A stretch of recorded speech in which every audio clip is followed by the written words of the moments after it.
नमस्कार, सुप्रभात. आजच्या अभ्यासवर्गाची सुरुवात हरिपाठातल्या एका अभंगाने करते.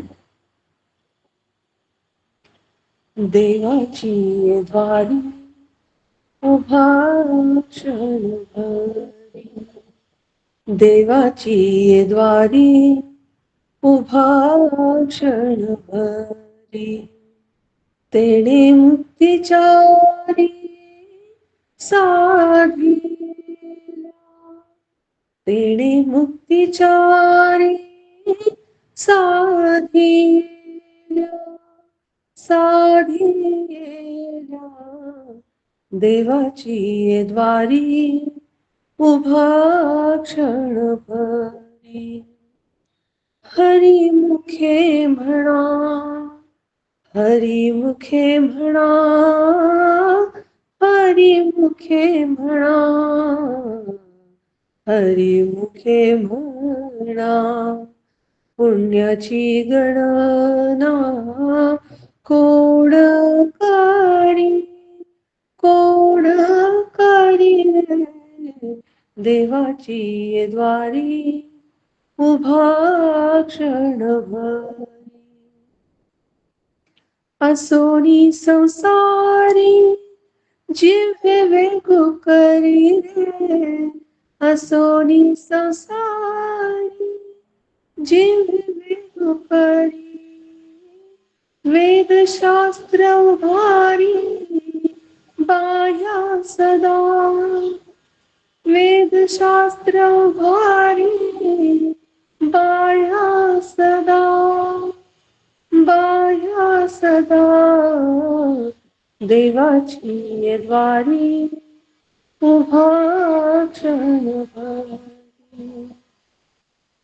ज्ञानदेव म्हणे व्यासाची ये खुणे, ज्ञानदेव म्हणे व्यासाची ये खुणे, द्वारकेचे राणे पांडवा घरी, द्वारकेचे राणे पांडवा घरी, पांडवा घरी रे, देवाची ये द्वारी उभा क्षणभरी, देवाची ये द्वारी उभा क्षणभरी, देवाची ये द्वारी उभा क्षणभरी.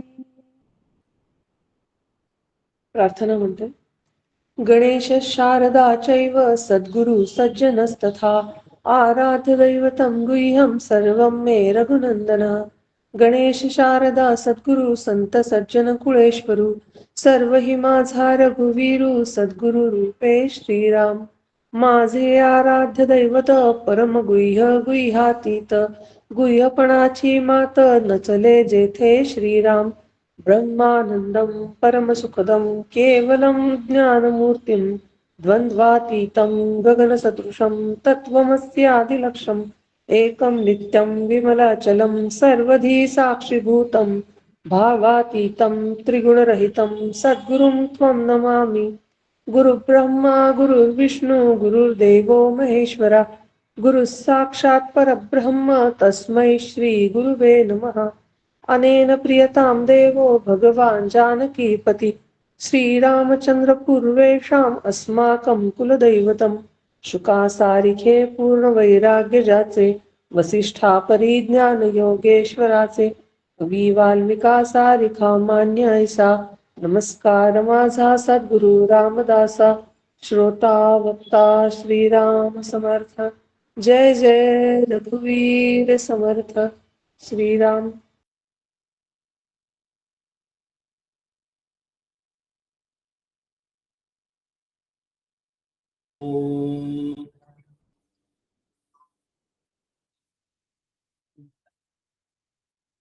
ओम सहना भवतु, सहनौ भुनक्तु, सह वीर्यं करवावहै, तेजस्विनावधीतमस्तु मा विद्विषावहै.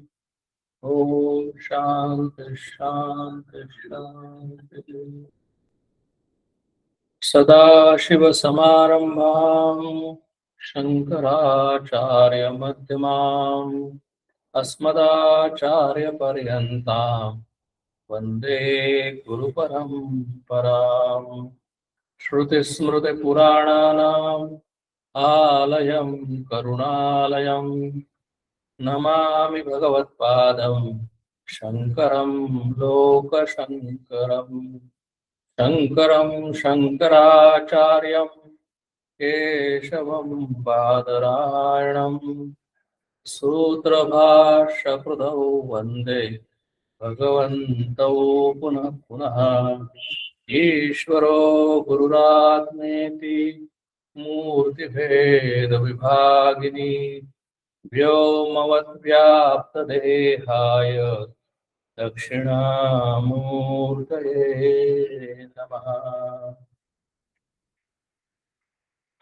आज मध्ये थोडासा गॅप पडला, 1-2-3 रविवार आपला सेशन झाला नाही आणि आज या वर्षाचा 2025चा शेवटचा रविवार, शेवटचा सेशन आणि आपल्या 17व्या दशकातला हा शेवटचा समास।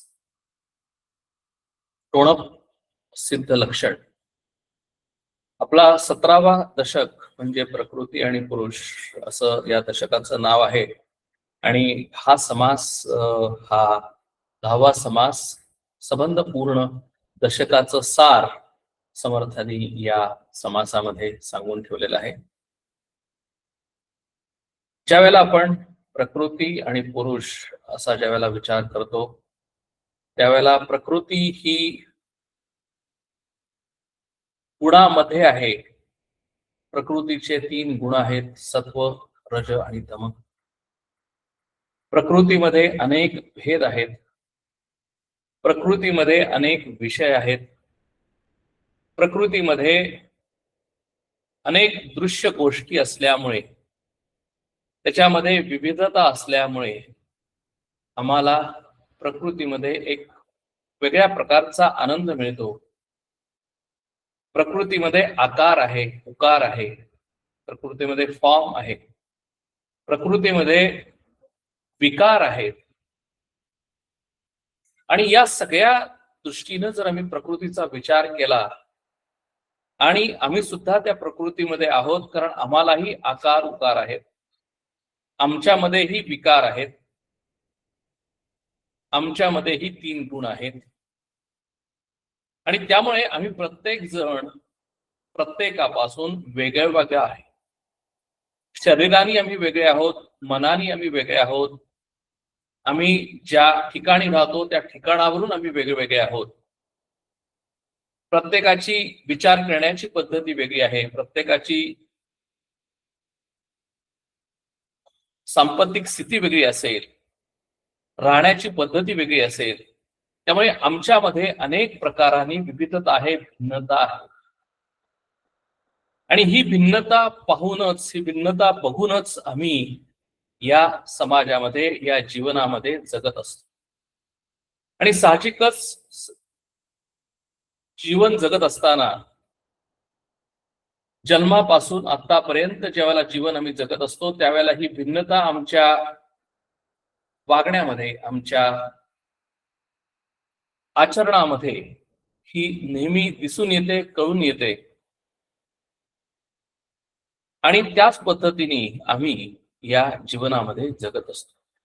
किंबहुना नवे हेच आयुष्य आहे, हेच जीवन आहे, याच्या पलीकडे काही जीवन आहे का, असं बऱ्याच वेळेला आम्हाला विचार करूनही त्यावर कष्ट घेऊन सुद्धा आम्हाला याची जाणीव होत नाही किंवा याची कल्पना येत नाही की अरे या सगळ्या विविधतेच्या पाठीमाग, या सगळ्या प्रकृतीच्या पाठीमाग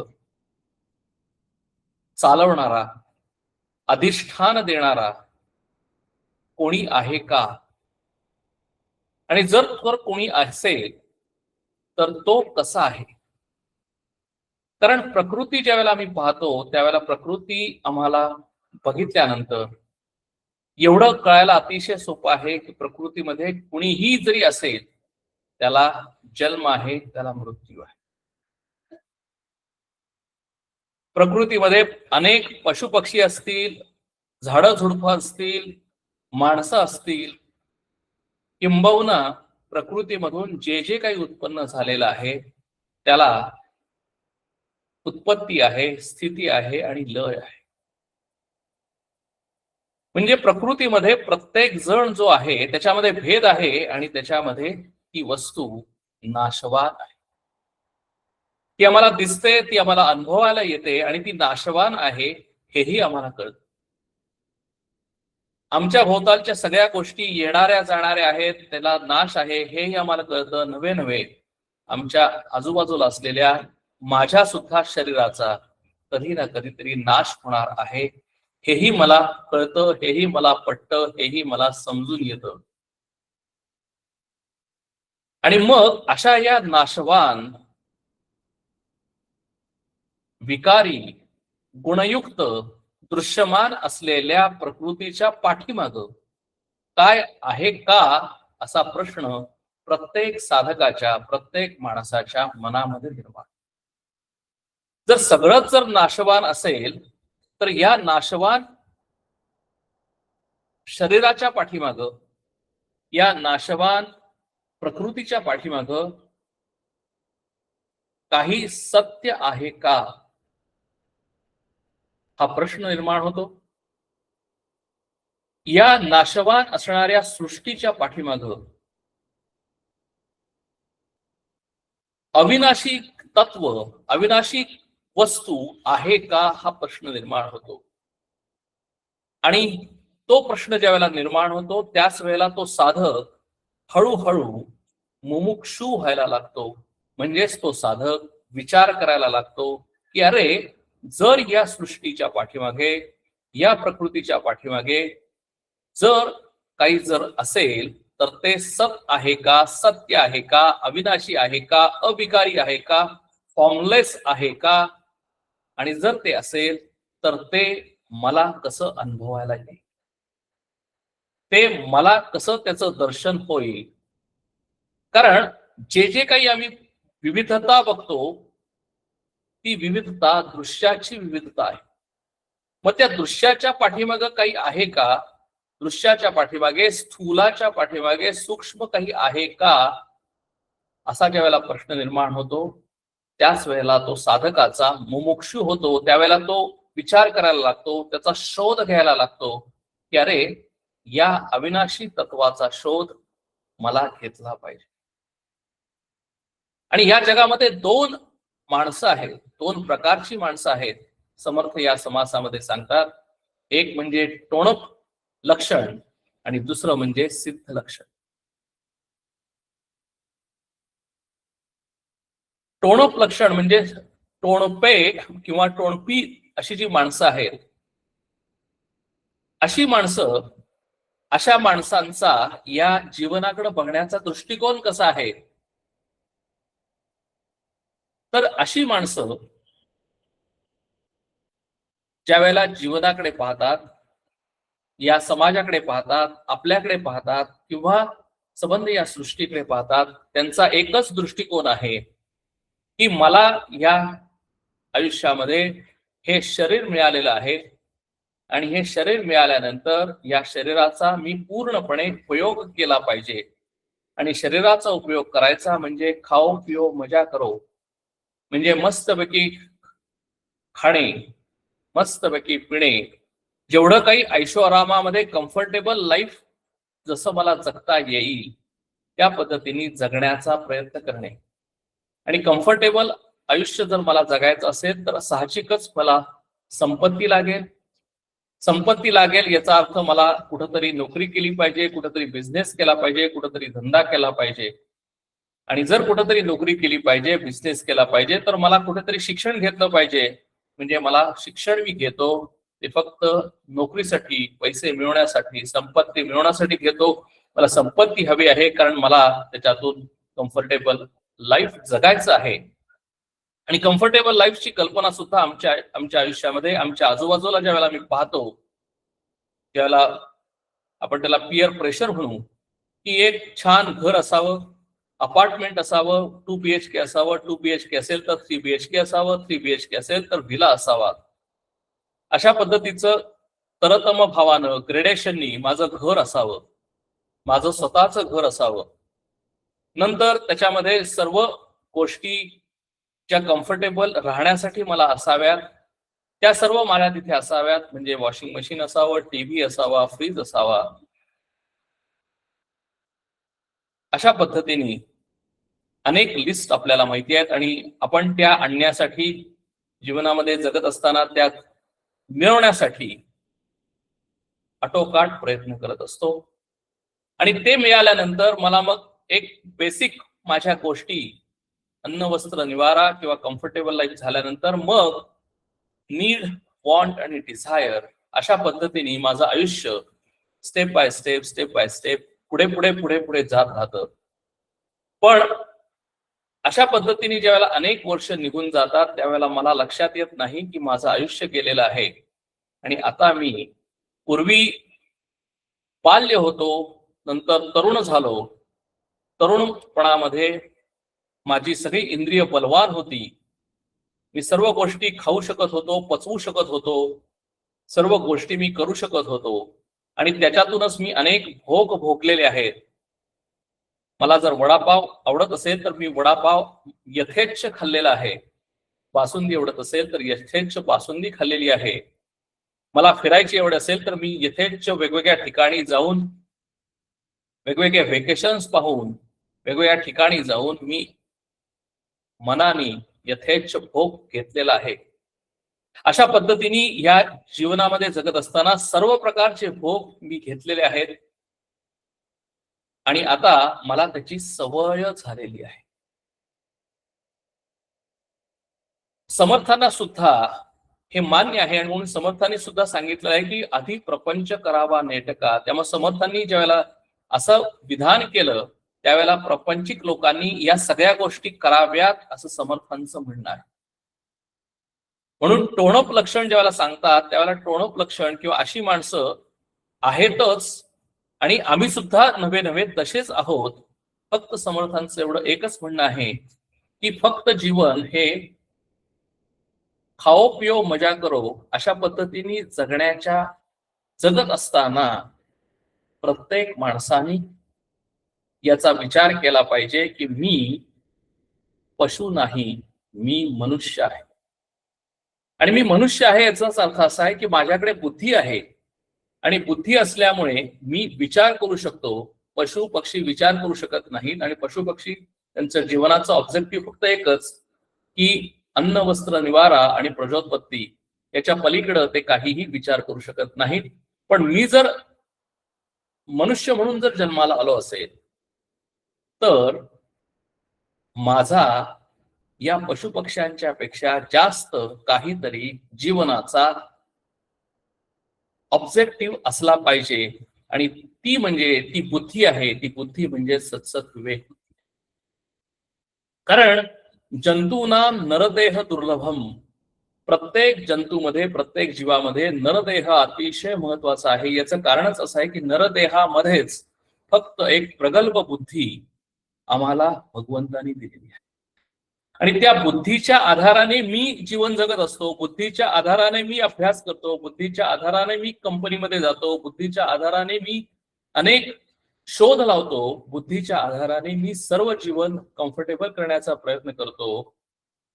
पण समर्थांचं म्हणणं एवढंच आहे की हे करत असताना माझं आयुष्य फक्त तिथपर्यंतच आहे असं विसरू नये, याच्यामध्ये आम्ही वाहवत जाऊ नये. तर आम्ही एकदा कम्फर्टेबल आयुष्य मिळाल्यानंतर आम्ही थोडासा या शरीराचा, आमच्या जीवनाचा, आम्हाला दिलेल्या बुद्धीनं नरदेहामध्ये असतानाच विचार केला पाहिजे. आणि तो विचार करणं म्हणजेच मुमुक्षु होय. आणि तो विचार म्हणजे एकच विचार आहे की या विकारी शरीराच्या पाठीमाग, या गुणांच्या पाठीमाग चालवणारा, या भिन्नतेच्या पाठीमाग असणारा अविनाशी तत्व कोण आहे, प्रकृतीच्या पाठीमागे कोण आहे का, आणि ते कोण असेल तर ते मला दिसेल का. दृश्य जगाच्या पाठीमागं जर अदृश्य जर काही असेल, जे दिसत नसेल, सामान्य डोळ्याला दिसत नसेल, तर ते मला कुठल्या तरी दृष्टीनं पाहता येईल का? हे प्रश्न ज्या वेळेला निर्माण होतात त्यावेळेला टोणप माणसापासून, खाओ पिओ मजा करो अशा माणसाच्या पासून आमचं ट्रान्झिशन होतं आणि आम्ही मुमुक्षु, साधक, मुमुक्षु आणि सिद्ध या मार्गावर चालायला लागतो. म्हणजे जे सूक्ष्म आहे, जे अविनाशी तत्व आहे, ते तत्व शोधणं हे आमच्या या नरदेहाचं अल्टिमेट ऑब्जेक्टिव्ह आहे. आणि अल्टिमेट ऑब्जेक्टिव्ह म्हणजे हे एकच आहे की ते तत्व, म्हणजेच मी शब्द वापरेन या समासाच्या अनुषंगानं, की प्रकृतीच्या पाठीमागं असलेला, प्रकृतीला अधिष्ठान असलेला, प्रकृतीला सत्ता देणारा हा जो कोणी आहे, प्रकृती ज्याच्यावर डिपेंडंट आहे, असा पुरुष, असं अविनाशी तत्व म्हणजे काय आहे. आणि त्या पुरुषाला शोधून काढणं, कारण आम्ही सर्वजण ऍक्च्युली प्रकृतीच आहोत. आणि आम्ही ज्या वेळेला सर्वजण प्रकृतीमध्ये आहोत आणि आमच्याच आत एक तत्व आहे की जे तत्व पुरुष प्रधान आहे. आणि पुरुष म्हणजे हे जेंडर नव्हे, तर पुरुष याचाच अर्थ असा झाला की सत्ता देणारा अविनाशी तत्व, जे आम्हाला दृश्याला सत्ता देतं पण जे दृश्या समान नाही, असं जे तत्व आहे ते म्हणजे पुरुष आहे. आणि त्या पुरुषाला शोधून काढणं, नव्हे त्या पुरुषाशी एकरूप होणं, हेच प्रकृतीचं ऑब्जेक्टिव्ह आहे. आणि प्रत्येक साधकाचं, प्रत्येक मुमुक्षुचं, प्रत्येक माणसाचं हे एकच ऑब्जेक्टिव्ह आहे की आम्ही ते तत्व शोधून काढून, त्या तत्वाचा शोध घेऊन आम्ही आमच्याच पुरुषामध्ये स्वस्थ होणं, आणि ते म्हणजे पुरुष प्रकृती किंवा सिद्ध लक्षण होय. मी समास शेअर करतो.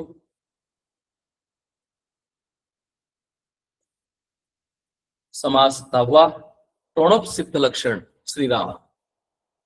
आवर्णदकी हटकेश्वर, त्यास घडे नमस्कार,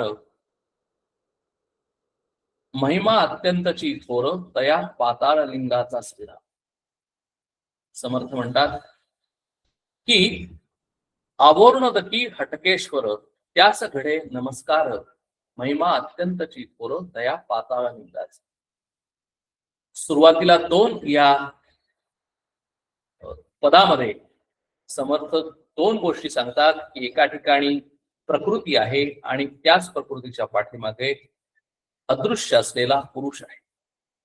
ज्या वेळेला हटकेश्वर असा आम्ही ज्याला म्हणतो, त्यावेळेला आमच्या डोळ्यासमोर सदाशिव येतो, म्हणजे भगवान शंकर यांची मूर्ती आमच्या डोळ्यासमोर येते.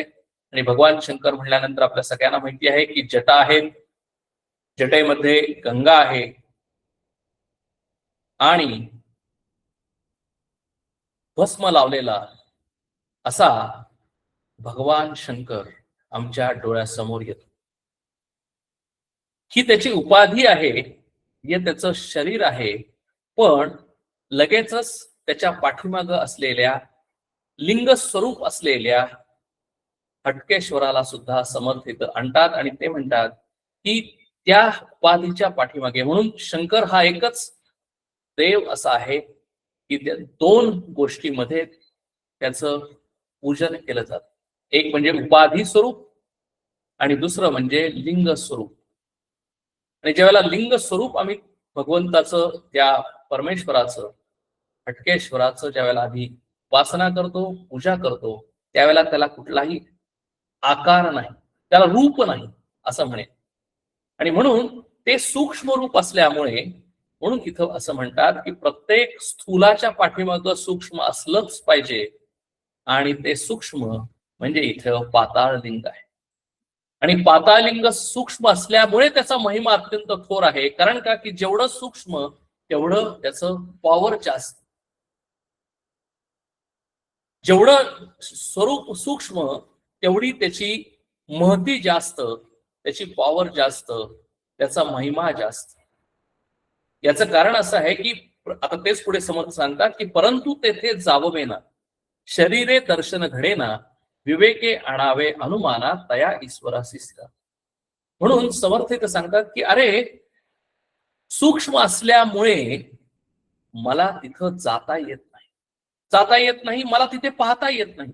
कारण माझे जे डोळे आहेत ते फक्त शरीर दाखवतात.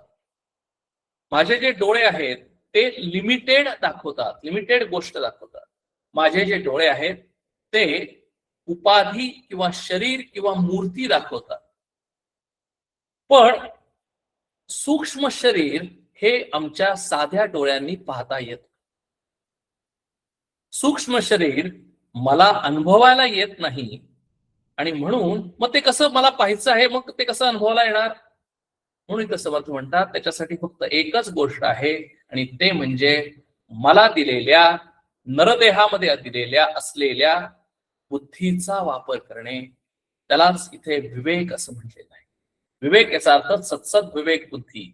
आणि सत्सद विवेक बुद्धी न विचार करून की तो ईश्वर कसा असेल, तो सूक्ष्म शरीर त्याचं कसं असेल, त्याचा महिमा कसा असेल, त्याची पॉवर कशी असेल, तो कसं प्रकृती आणि पुरुष मला आणि संबंध सगळ्या सृष्टीला कसं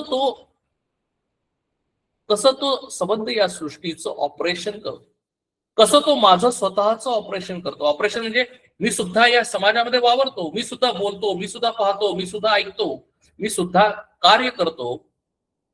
हे सगळं मला दिसतं, पण त्याच्या पाठीमागं करता करविता एक जी शक्ती आहे, जी पॉवर आहे, ती पॉवर सूक्ष्म असल्यामुळे ती मला दिसत नाही. ती पाहण्यासाठी मी प्रयत्न केला पाहिजे, त्यासाठी मी विवेक केला पाहिजे, त्यासाठी मी बुद्धी न विचार केला पाहिजे. हेच ह्या समासाचं, ह्या दशकाचं ऑब्जेक्टिव्ह आहे की जे डिफिकल्ट आहे ते दिसत नाही, पण तरी सुद्धा ते पाहिलं पाहिजे, ते पाहण्याचा प्रयत्न केला पाहिजे. आणि ती प्रोसेस आपण गेले 2-3 वर्ष या वेगवेगळ्या समासातून पाहतोच आहे की कशा पद्धतीने मी विचार केला पाहिजे, कशा पद्धतीने मी हे पाहिलं पाहिजे, त्यावेळेला मला हे सर्व काही दिसेल. पुढे म्हणतात की साता समुद्रांचे वेडे उदंड भूमी पहिलीकडे शेवटी तुटलेकडे भूमंडळाचे श्रीराम. 7 समुद्र ओलांडावे तेथे जाणे कैसे फावे म्हणून विवेके असावे साधुजन श्रीराम. जे आपणास नवे ठावे ते जाणतयास पुसावे मनोवेगे तने फिरावे हे तो घडेना श्रीराम. समर्थ इथं ऍक्च्युली सायंटिफिकली आपल्याला एक्सप्लेन करतात. सायंटिफिकली कसं एक्सप्लेन करतात की आपल्या सगळ्यांना माहितीये की पृथ्वीवर 7 समुद्र आहेत. सायन्सने आम्ही सगळ्यांना शिकलेलो आहोत की 7 समुद्रांचं मिळून ही पृथ्वी होते. आणि पृथ्वीमध्ये 7 समुद्रांचं पाणी आहे, तसं प्रचंड भूमी आहे की त्या भूमीवर आम्ही राहतो, हेही आम्हाला माहिती आहे. आणि मग जर असं जर विचार केला तर मी जर समजा फ्लाईट घेतली इथून आणि फ्लाईटनं हे सगळे 7 समुद्र, मी अटलांटिक हे असेल, सी असेल किंवा पॅसिफिक असेल किंवा हिंदी महासागर असेल, इंडियन ओशन असेल, या सगळ्यांच्या वरून मी विमानाने, मी प्लेननी सध्याच्या काळापुढे सायंटिफिकली किंवा त्याचा उपयोग करून जाऊ शकतो, हे आम्हाला कळतं. आणि आम्ही वेगवेगळ्या ठिकाणी जातो, वेगवेगळ्या व्हेकेशन्सला जातो, युरोप बघायला जातो, ऑस्ट्रेलिया बघायला जातो, न्यूझीलंड बघायला जातो आणि अशा वेगवेगळ्या गोष्टी आम्ही पाहतो. पण आमच्या डोक्यामध्ये, आमच्या बुद्धीमध्ये असा कधी विचार येतो का की अरे ही पृथ्वी कशी फिरत असेल? आणि जर पृथ्वी जर फिरत असेल स्वतःभोवती आणि सूर्याभोवती, तिथं आम्ही कसे राहत असू?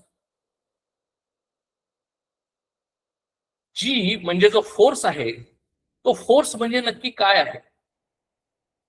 जर पृथ्वी जर नसेल तर या संबंध सगळ्या सृष्टीचं, या भूमंडळाचं काय होईल?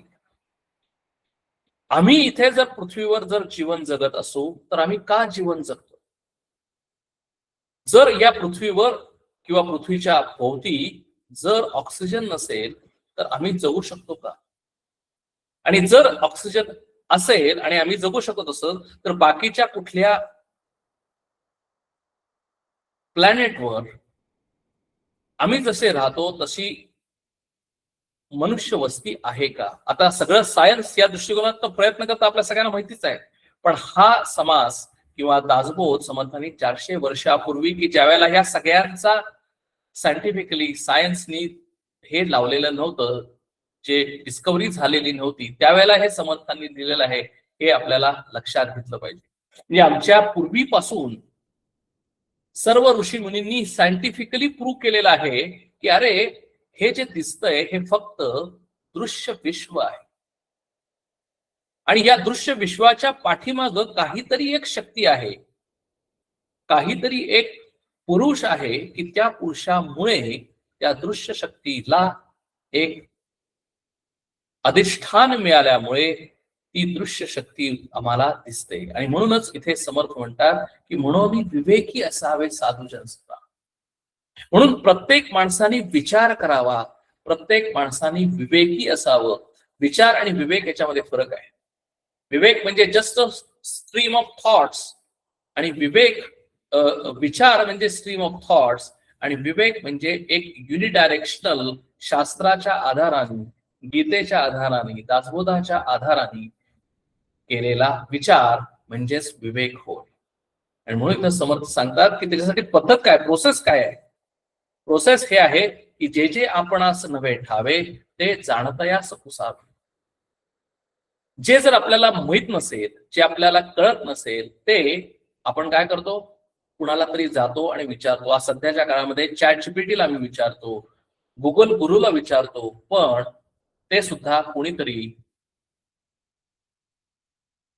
स्टोअरच केलेलं आहे. म्हणून जे ज्ञान आहे, जे नॉलेज आहे, ते आपल्याला जर माहिती नसेल तर ज्यांनी ते मिळवलेलं आहे, जे ते ज्ञान जाणतात, जे शास्त्र जाणतात, की ज्याची सगळ्याला आपल्याला त्याची उत्तरं आपल्या या दासबोधामध्ये आहेत, गीतेमध्ये आहेत, ज्ञानेश्वरीमध्ये आहेत, गाथेमध्ये आहेत, उपनिषदांमध्ये आहेत. ज्यांनी ज्यांनी याचा अभ्यास केलेला आहे, ज्यांनी हे तत्व, ज्यांनी हे पुरुष, ज्यांनी हे सूक्ष्म जाणलेलं आहे, ज्यांनी त्याला विचारलेलं आहे, त्याच्यावर विचार केलेला आहे, ते त्यांच्याकडे जावं, ती प्रोसेस जाणून घ्यावी आणि त्या प्रोसेस जाणून घेऊन त्या पद्धतीने त्याचाही विचार करून आपणही ते पाहावं. हे या दासबोधाचं ऑब्जेक्टिव्ह आहे, या समाजाचा ऑब्जेक्टिव्ह आहे. कशासाठी हो हे सगळं करायचं? तर समर्थ म्हणतात की मनोवेगे तने फिरावे हे तो घडे ना श्रीराम, जे जन्मदृष्टीस नव्हे ठावे ते ज्ञानदृष्टीने पहावे, ब्रह्मांड विभोरोनी राहावे समाधाने सुद्धा. म्हणून समर्थ म्हणतात की इट इज, हे लॉजिकल आहे अतिशय, की जिथं माझं शरीर जात नाही तिथं माझं मन जात. हे आमचा सगळ्यांचा अनुभव आहे. आता जर समजा मला उद्या इथून सॅन फ्रान्सिस्कोला जायचं असेल किंवा इथून मला ऑस्ट्रेलियामध्ये ऍडलेडला जायचं असेल तर मला फ्लाईट घेतली पाहिजे, कारण माझं शरीर मला इथून तिथं न्यायचं आहे. आणि शरीर इथून तिथं न्यायचं असेल तर मला तेवढा वेळ इथं जायला पाहिजे, तेवढी अवश्य फ्लाईट घेतली पाहिजे, त्याच वेळेला मी तिथं पोहोचू शकतो. पण मनाने मी तिथं जायचं असेल तर मला फ्लाईट घ्यायला लागते का? जर मनाने मी तिथं जायचं असेल तर मला फ्लाईट घ्यायला लागत नाही, कारण मन हे शरीरापेक्षा सूक्ष्म आहे. आणि मन हे शरीरापेक्षा सूक्ष्म असल्यामुळे शरीराला जी लिमिटेशन्स आहेत ती मनाला लिमिटेशन्स नाहीत. आणि म्हणून मनाने आम्ही पहिल्यांदा सॅन फ्रान्सिस्कोला पोहोचू शकतो, मनाने आम्ही ऑस्ट्रेलियाला पोहोचू शकतो आणि नंतर आमचं शरीर विमानाने तिथं पोहोचू शकतो. आणि हेच विवेकाचं लक्षण आहे, हेच विचाराचं सत्सद विवेक बुद्धीचं लक्षण आहे, की जे चर्मदृष्टीस नव्हे ठावे ते ज्ञानदृष्टीने पाहावे. म्हणजे जे आम्हाला शरीराने पाहता येत नाही, म्हणजे या डोळ्यांनी पाहता येत नाही, ते जर आम्हाला पाहायचं असेल, ते सूक्ष्म आहे, हे दिसत नाही या डोळ्यांना, तर ते ज्ञान दृष्टीने पाहावे, म्हणजेच ते विवेकाने पाहावे, मनाने पाहावे. आणि काय करावं समर्थ म्हणतात की अरे फिजिकली कुणीही जाईल, फिजिकली युरोप ट्रिपला कुणीही जाईल, अमेरिकेला कुणीही जाईल, ऑस्ट्रेलियाला कुणीही जाईल, अंटार्क्टिकाला, आर्टिकला सर्वजण आम्ही शरीराने जाऊ शकतो, पण त्यासाठी बराच वेळ जाईल, अनेक वर्ष लागतील. पण संबंध या ब्रह्मांडामध्ये जर मला फिरायचं असेल, या मनाने फिरता येईल, ते फास्ट फिरता येईल. आणि ते फिरल्यानंतर मला फिजिकली जायलाच पाहिजे असं नाही. माझ्या मनातली जी इच्छा आहे की मला आता सॅन फ्रान्सिस्कोला जावं आणि तिथं जाऊन मला US बघावं, किंवा न्यूझीलंड, ऑस्ट्रेलियाला जावं आणि तिथलं मस्तपैकी छान पाहावं, असं जे मला या चर्मदृष्टीने पाहावं असं वाटतं, या शरीराने उपभोगावं असं वाटतं, तेच जर मी ज्ञान दृष्टीनं, सूक्ष्म दृष्टीनं पाहिलो, तर मला काय मिळेल? समर्थ म्हणतात की समाधान मिळेल. म्हणून हे आम्ही कशासाठी करायचं? तर या जीवनामध्ये जर आम्हाला जर सुख समाधान पाहिजे असेल, आनंद पाहिजे असेल, तर आम्हाला याचा शोध घेतला पाहिजे. कुणाचा? पुरुषाचा शोध घेतला पाहिजे. प्रकृतीच्या पाठीमध्ये असलेलं अविकारी जे स्वरूप आहे, त्याला कुठलाही फॉर्म नाही, पाताळ लिंग जो शब्द वापरलेला आहे, त्याचा मला शोध घेतला पाहिजे. त्याच्यातून मला काय मिळणार आहे? मला कम्फर्टेबल लिव्हिंग मिळणार नाही. कम्फर्टेबल लिव्हिंग एक भाग झाला माझ्या आयुष्याचा, माझ्या जीवनाचा, तो मी मिळवला. पण जर मला जर खरोखर जर सुख, समाधान, शांती आणि आनंद जर पाहिजे असेल, तर मला माझ्या मनाचा विकास केला पाहिजे. माझ्या सूक्ष्म असलेला जो मी आहे, माझं जे मन आहे, त्याचा मी विकास केला पाहिजे. आणि कसा विकास करायचा? आपल्या सगळ्यांना माहिती आहे की जर मला जर पर्वती चढायची असेल, किंवा आता परवाच मी सज्जनगडला जाऊन आलो. सज्जनगडला जर खाली पायथ्याला जर मी असेल, तर मला एक थोड्याच गोष्टी दिसतात. आजूबाजूला मी इकडे तिकडे माझं चर्मदृष्टी माझ्या डोळ्यांनी पाहिलं तर थोड्या गोष्टी दिसतात. पण जर मी जर सज्जनगडावर वरती वरती वरती वरती गेलो, सज्जनगडाला 700 पायऱ्या आहेत आणि 700 पायऱ्यांच्या वर चढत चढत चढत मी वरती गेलो, आणि मी अगदी त्या दरवाजापर्यंत आलो, की समर्थांच्या समाधीच्या जवळ गेलो, आणि तिथून जर आम्ही त्या गडावरून जर आजूबाजूला पाहिलं, तर अनेक किलोमीटरचा परिसर माझ्या डोळ्याला, म्हणजे पायथ्याला जर असेल तर मला काहीच किलोमीटरचा परिसर दिसेल.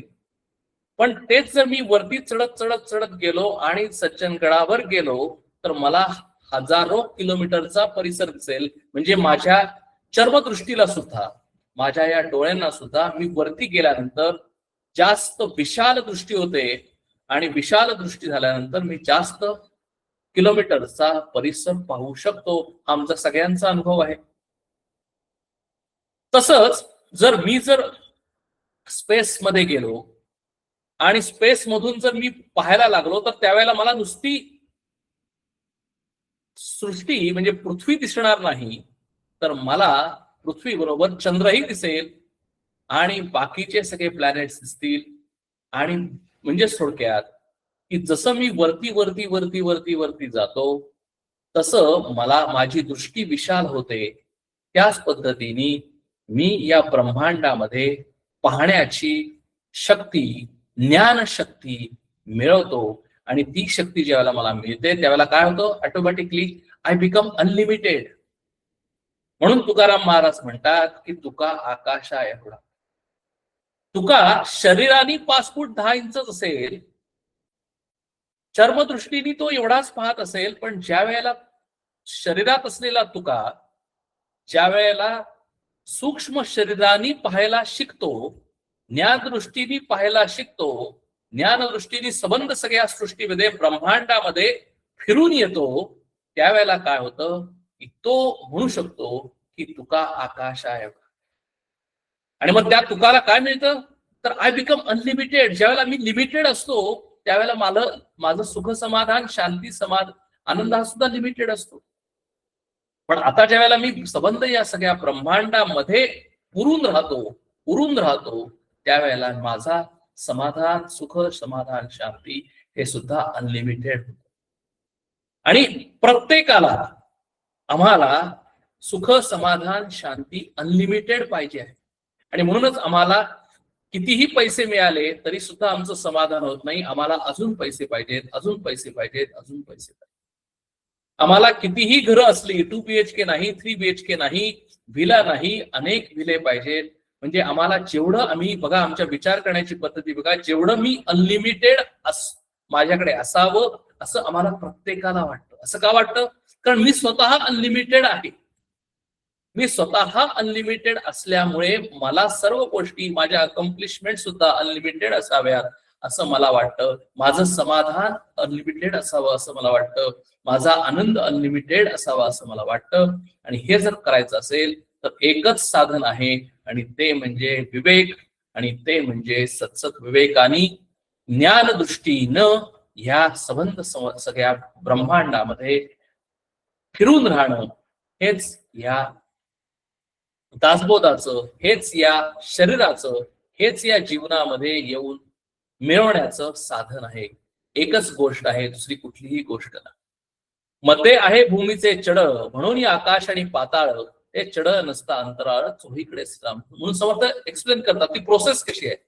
समर्थ म्हणतात की विचार करा की अहो, पृथ्वी त्या संबंध, पृथ्वीवर आम्ही कुणी जरी असेल, आम्ही काय म्हणतो, आता जर मी पृथ्वीवर असेल, म्हणजे एका अपार्टमेंट मध्ये असेल आणि मी वरती बघितलं तर काय दिसेल? मला छत दिसेल. म्हणजे मी जर सेकंड फ्लोअरला असेल तर थर्ड फ्लोअरचं छत दिसेल.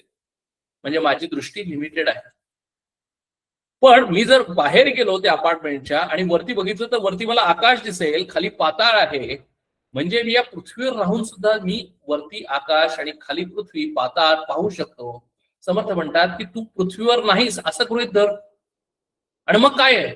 तर काय आहे? तर फक्त अंतराळ चोहीकडे आहे. म्हणजेच तुला लक्षात येईल की हे ब्रह्मांड केवढं मोठं आहे, ब्रह्मांड केवढं अनलिमिटेड आहे. आणि ब्रह्मांड जर अनलिमिटेड असेल तर त्या अनलिमिटेडला पाहावं असं तुला वाटत नाही का? आणि त्या अनलिमिटेडला पाहण्यासाठी अनलिमिटेडच झालं पाहिजे. लिमिटेड होऊन अनलिमिटेडला पाहता येत नाही. या शरीराने, या चर्मदृष्टीने त्या अनलिमिटेडला पाहता येत नाही. आणि म्हणून मला सुद्धा ती ज्ञानदृष्टी, मला सुद्धा अनलिमिटेड होणं आवश्यक आहे. त्याच वेळेला मी अनलिमिटेडला पाहू शकतो, अनलिमिटेडला अनुभवू शकतो.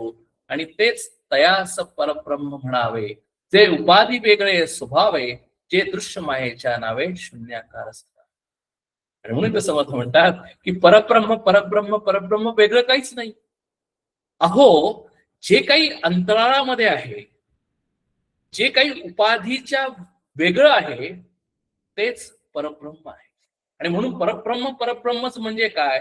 तर संबंध जे अंतर्बाह्य मला जे व्याप्त केलेलं आहे, आतून बाहेरून, थ्रू अँड थ्रू मला व्याप्त केलेलं आहे. नवे नवे नुसतं मला नाही, तर संबंध सगळ्या माणसांना, संबंध सगळ्या पशुपक्ष्यांना, संबंध पृथ्वीवरच्या सगळ्यांना नवे नवे, पृथ्वी सोडून सर्व या सृष्टीमध्ये जे जे काही आहे त्या सगळ्यांना व्याप्त केलेलं. म्हणजे कसं?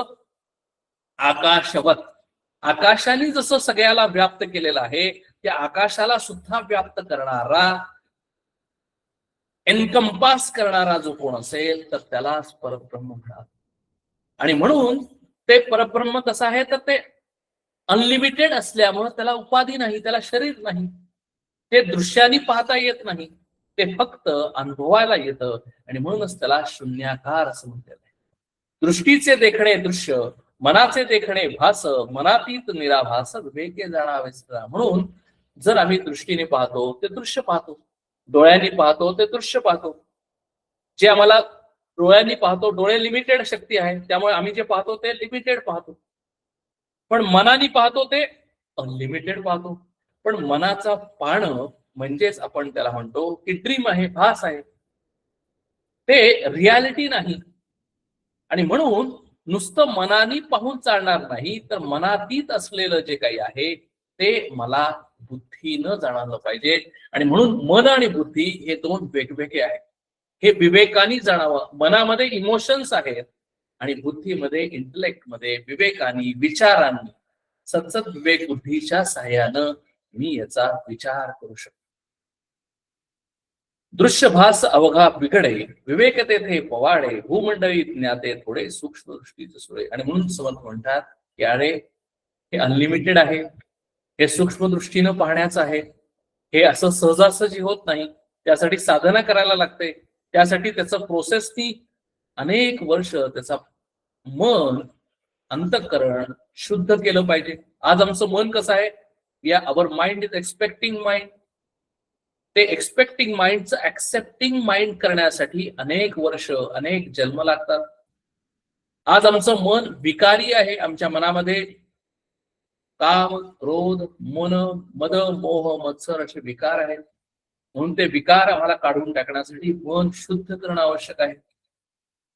आणि मन शुद्ध करायसाठी आम्हाला त्यासाठी अनेक वर्ष जावे लागतात. त्या पद्धतीने वागायला लागतं. ते सगळं दासबोधामध्ये आपण पाहिलेलं आहे. आणि म्हणून ज्याचं मन अतिशय शुद्ध आहे, ज्याचं अंतःकरण अतिशय ऍक्सेप्टिंग माइंड आहे, ज्याच्या मनामध्ये कुठलेही विकार नाही, ज्याचं मन हे सिंपल माइंड आहे, असे या जगामध्ये अतिशय कमी माणसं आहे. आणि म्हणून इथे समर्थ शब्द वापरतात की भूमंडळी ज्ञाते थोडे, सूक्ष्म दृष्टीचे श्रीराम. या भूमंडळामध्ये, या पृथ्वीमध्ये ज्ञाती माणसं, जाणणारी माणसं, समजणारी माणसं, सूक्ष्म दृष्टी न जाणणारी माणसं, सूक्ष्म दृष्टी न पाहणारी माणसं ही या जगामध्ये अतिशय थोडी आहे. का थोडी आहेत? कारण तिथं वाच्यांश बोलता येत नाही. कारण आम्ही जे बोलतो त्याचा एक वाच्यांश असतो आणि त्याचा लक्षांश वेगळा असतो. म्हणून तर म्हणतात की वाच्यांश वाचेरी बोलावा, न बोलता लक्षांश जाणावा, निर्गुण अनुभवास आणावा, गुणाचेही योग्यच. आपल्याला याचं उदाहरण आपण नेहमी पाहतो की काल मी तुझ्या घरावरून गेलो. आता काल मी तुझ्या घरावरून गेलो, शब्दशः अर्थ काय, लिटरली अर्थ काय? मी तुझ्या घरावरून गेलो म्हणजे मी तुझ्या घरावर चढलो, तुझ्या गच्चीवर गेलो आणि तुझ्या गच्चीवरून गेलो. हा झाला लिटरल मिनिंग. पण ज्या वेळेला एखादा माणूस शब्द उच्चारतो की मी तुझ्या घरावरून गेलो, तर त्याचा मिनिंग आम्ही काय घेतो, लक्षांश काय घेतो, की आम्हाला समजतं काय? तर मी तुझ्या घरासमोर असलेल्या रस्त्यावरून गेलो. म्हणजे बोललो एक आणि समजलं एक. म्हणून आम्ही बोलताना जे घेतो ते दरवेळेला आम्ही लिटरली मिनिंग घेतोच असं नाही, तर त्याच्या पाठीमागे असणारा जो भावार्थ आहे, लक्षांश आहे, तो आम्ही जाणतो. तसंच ज्या वेळेला मी माणूस पाहतो त्यावेळेला मी माणूस पाहतो, प्रकृती पाहतो, पण त्या माणसाच्या पाठीमागे असलेली, त्या प्रकृतीच्या पाठीमागे असलेली तो पुरुष म्हणजेच ती शक्ती, ती आम्ही पाहायला आवश्यक आहे. म्हणजे पाहतोय आम्ही माणूस, या समाजामध्ये वापरताना आम्ही बोलतोय माणसांशी, वागतोय माणसांबरोबरच, पण आम्ही ती माणसं, प्रत्येक माणसाचं स्वरूप वेगळं आहे. काही माणसं रागीट असतील, काही माणसं गोड असतील, काही माणसं कर्मयोगी असतील. आम्ही प्रत्येक माणसांशी वागतोय, पण बोलतोय, पण त्या माणसांच्या पाठीमागे असणारा, त्या माणसांना बोलवणारा, त्या माणसांना काम करायला लावणारा जो कोणी आहे तो पुरुष, तो कसा आहे? तर तो निर्गुण निराकार आहे. तो आम्हाला दिसत नाही, तो सूक्ष्म दृष्टीनंच जाणला पाहिजे. तो निर्गुण निराकाराचा अनुभव आम्हाला विवेकाने आणला पाहिजे. सगुणाचे आधारे निर्गुण पावीचे निर्धार. म्हणजे ज्यावेळेला आम्ही पाहतो, समाजामध्ये वावरतो, त्यावेळेला आम्हाला सगुणातलीच माणसं दिसणार.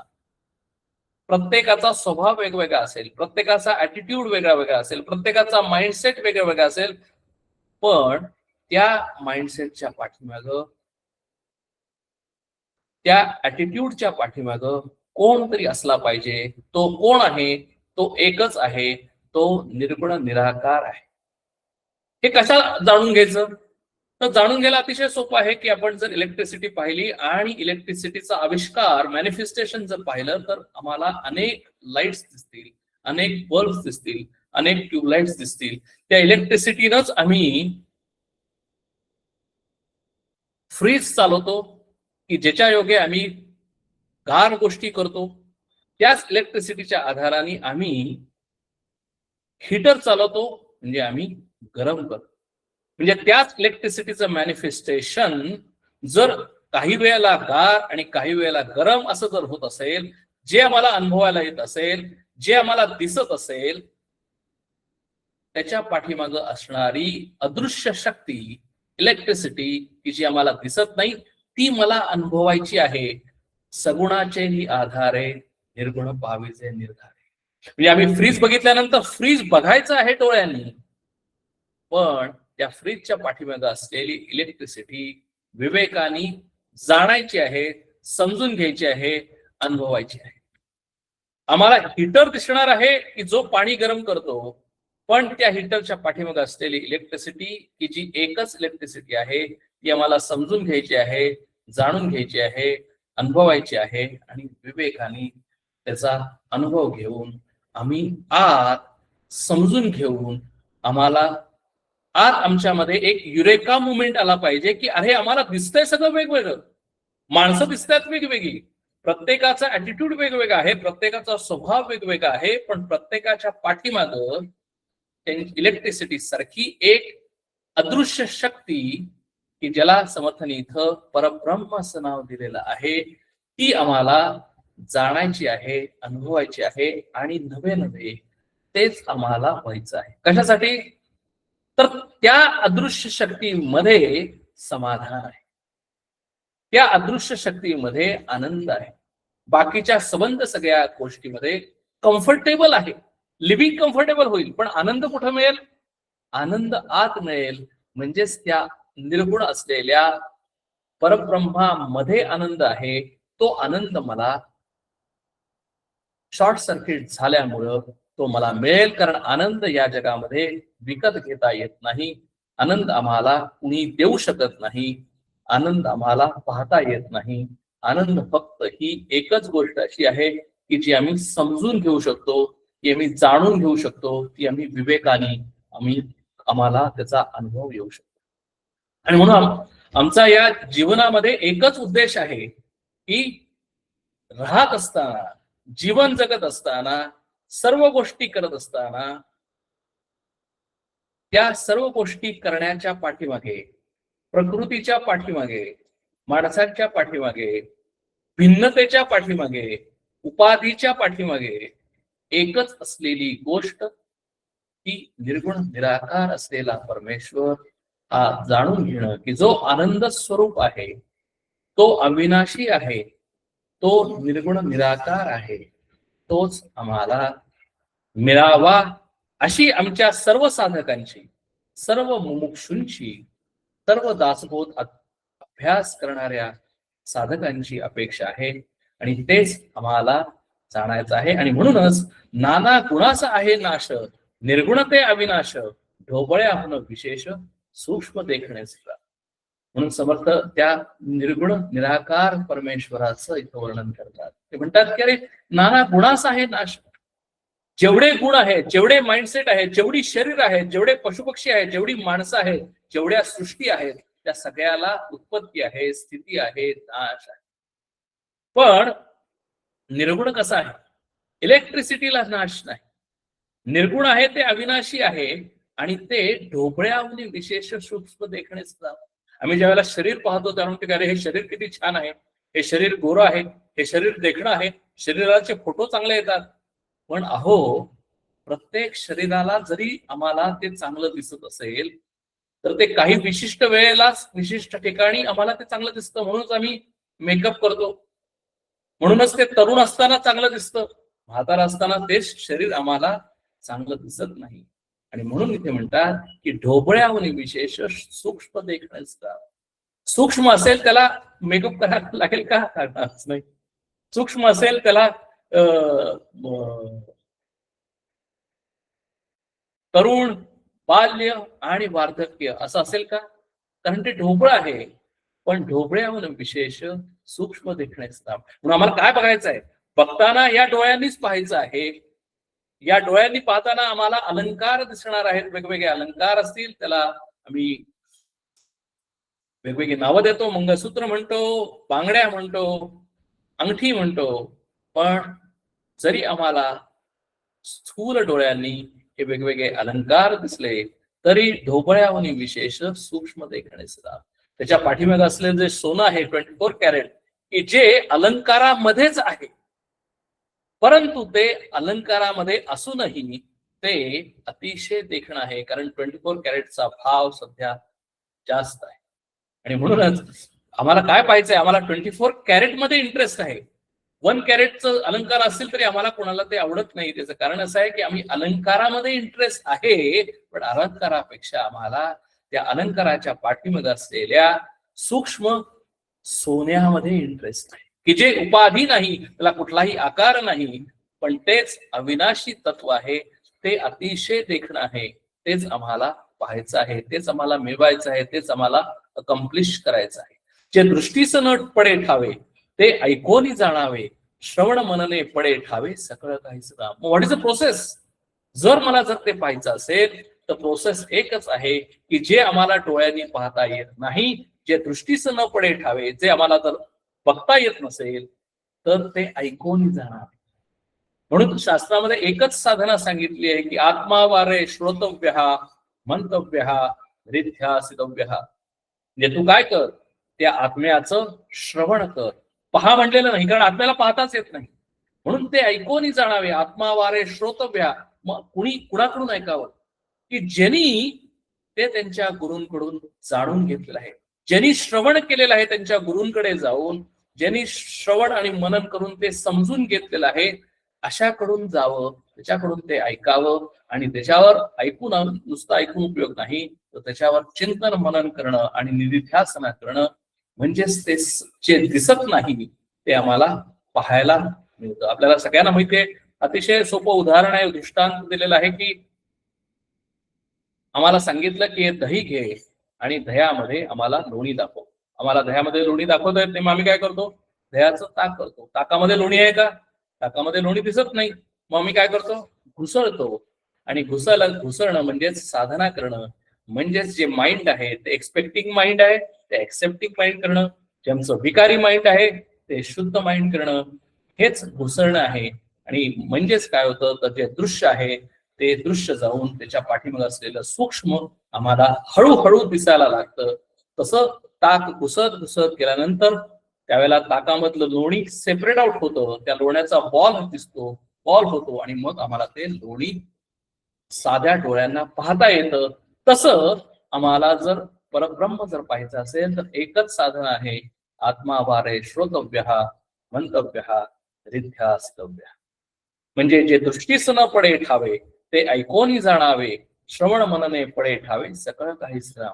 म्हणून ज्यावेळेला आम्ही श्रवण मनन आणि चिंतन आणि निध्यासन करतो, त्यावेळेला हळूहळू हळूहळू जे आम्हाला दिसत नाही ते आम्हाला हळूहळू दिसायला लागतं.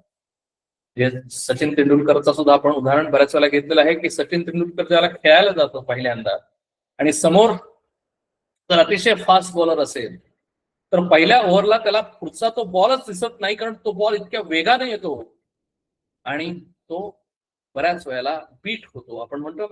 आपण म्हणतो की दृष्टी अजून जमली नाहीये. आणि जसं जसं तो जास्त वेळ क्रीजवर थांबतो, जसं जसं तो बघतो, जसं जसं तो साधना करतो, जसं जसं ही साधना श्रवण मनन निधिध्यासना होते, तसं तसं त्याला तो न दिसणारा बॉल हळूहळू हळूहळू इतका क्लिअर दिसायला लागतो की मग तो कव्हर ड्राईव्ह खेळेल, मग तो सर्व काही गोष्टी करून सेंचुरी सुद्धा करेल. म्हणजे जे दिसत नाही ते पाहण्यासाठी आम्हाला प्रयत्न करणं आवश्यक आहे, प्रॅक्टिस करणं आवश्यक आहे. Practice makes man perfect. आणि म्हणूनच इथे म्हणतात की अष्टदयचे जिनस नाना, उदंड पाहता कळेना, अवघे सकट पिटावे ना कोणी एके सिदा. सकट सारखी स्थिती झाली, तेथे परीक्षाच बुडाली, चवी नटाने कालवेली नाना अन्य सिधा.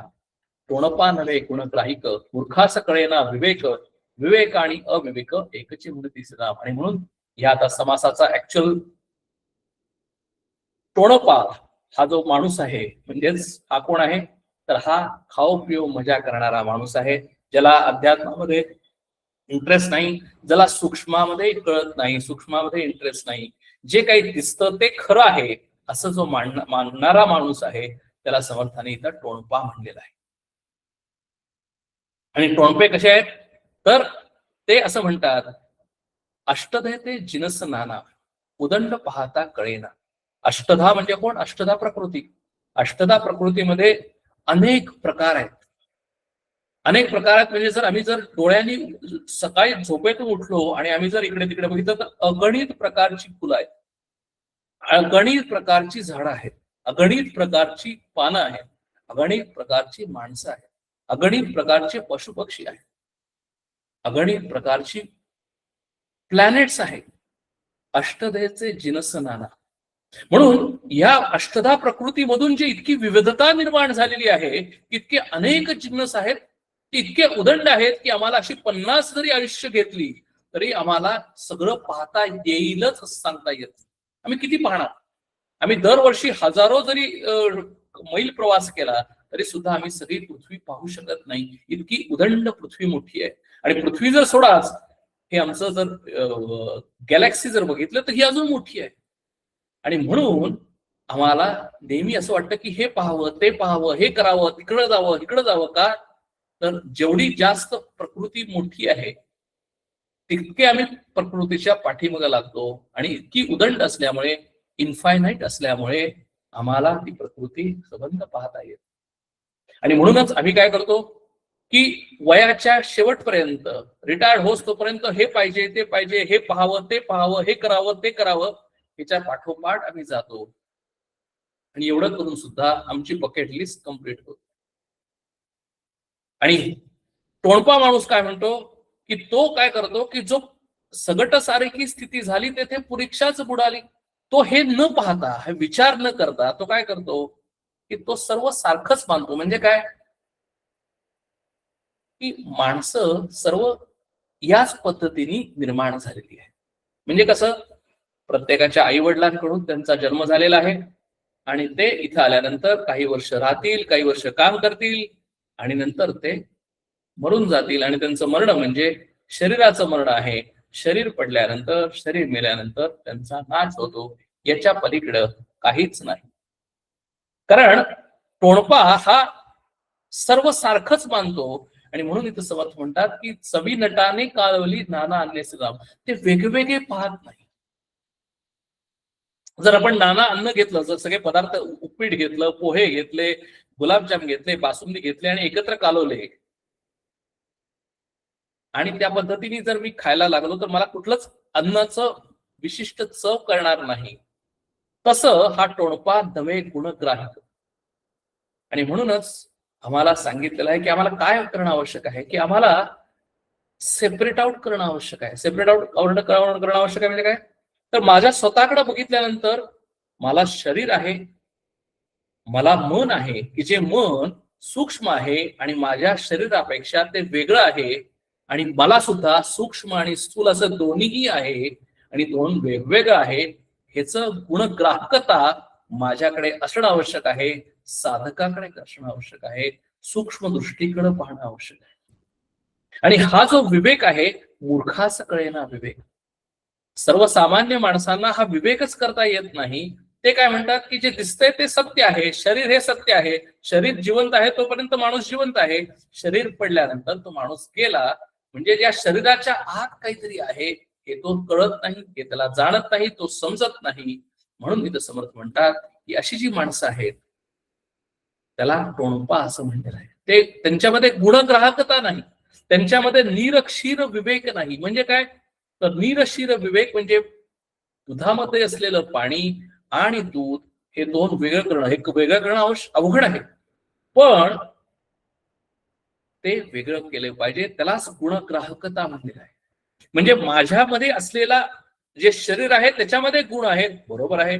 माझ्यामध्ये मन आहे, ते शरीरापासून वेगळं आहे, त्याच्यातही गुण आहेत, बरोबर आहे. म्हणजे मी शरीराला वेगळा पाहू शकतो, मनाला वेगळा पाहू शकतो. आणि या मन आणि शरीरापासून जो कोणी अजून एक जो कोण आहे तो सुद्धा या दोघांपासून वेगळा आहे, तो सुद्धा मी पाहू शकतो, विवेकाने पाहू शकतो, ज्ञानाने जाणू शकतो, श्रवण मनन निधिध्यासने मी करू शकतो. ही प्रोसेस आम्हाला आत्मावारे श्रोतव्य, मंतव्य, निधिध्यासितव्य, ती जाणून घेऊन मी करू शकतो. आणि हे जर केलं नाही, तो जो माणूस आहे तो टोणपा माणूस आहे. त्याचा या जीवनामध्ये काहीच उपयोग नाही. तो येतो, काही दिवस राहतो, खातो पितो, नोकरी करतो, ऐशोआरामाचं आयुष्य उपभोगतो आणि एक दिवस म्हातारा झाल्यानंतर तो मरून जातो. टोणपा नव्हे गुण ग्राहक, मूर्खास कळेना विवेक, विवेक आणि अविवेक एकच म्हण तिसरा. कारण त्या टोणप्याला विवेक करायला पाहिजे आणि अविवेक करायला म्हणजे काय हेही कळत नाही.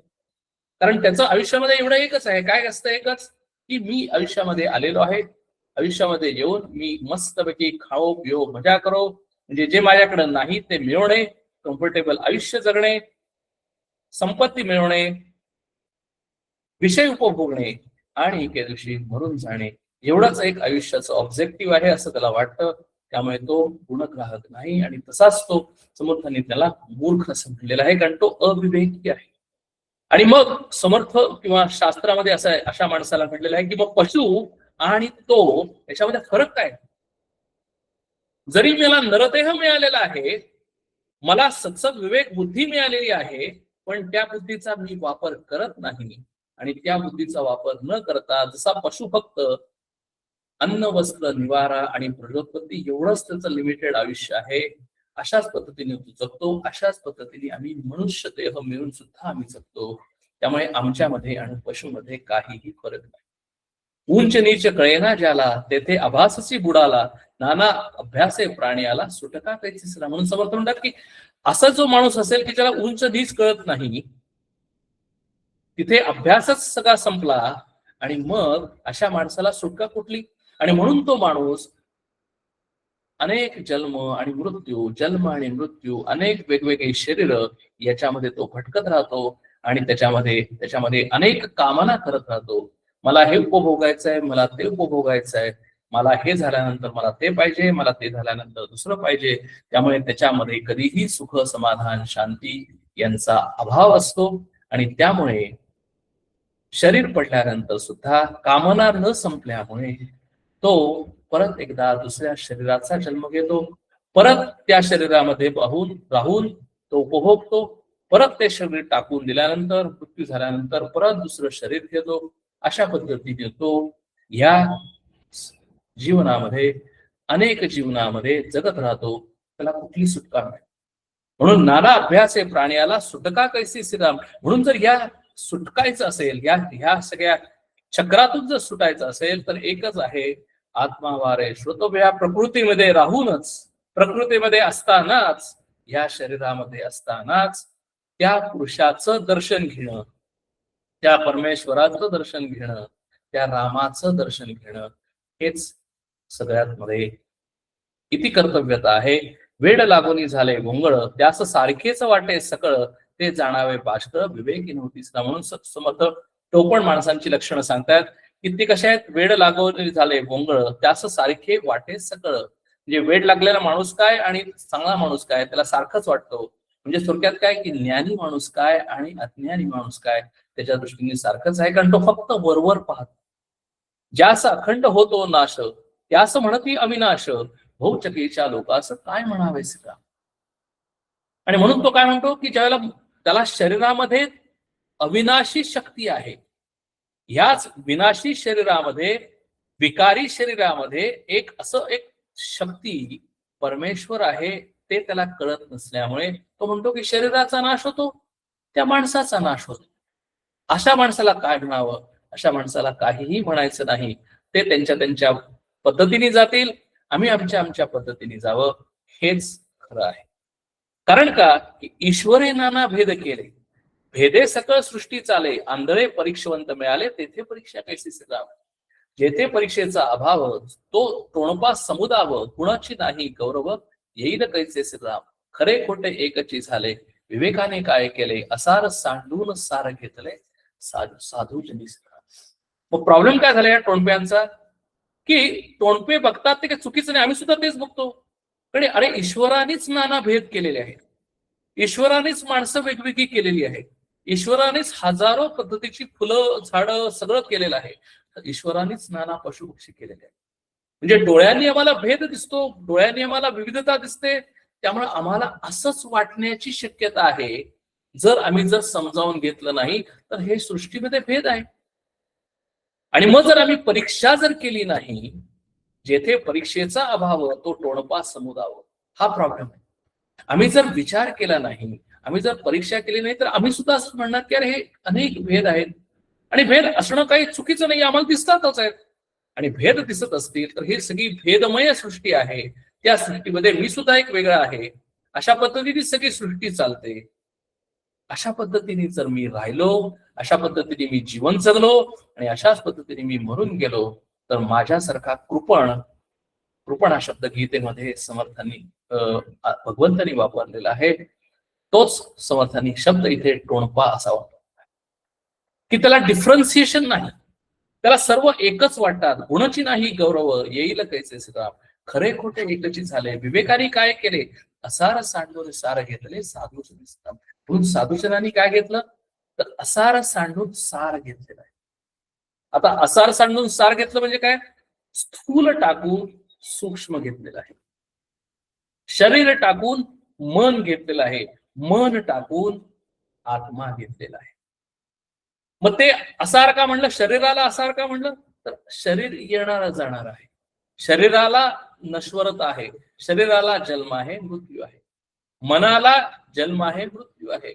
मन अमनी होऊ शकतं, म्हणजे मनाला सुद्धा व्हेरिएशन्स आहेत, म्हणून ते असार आहे.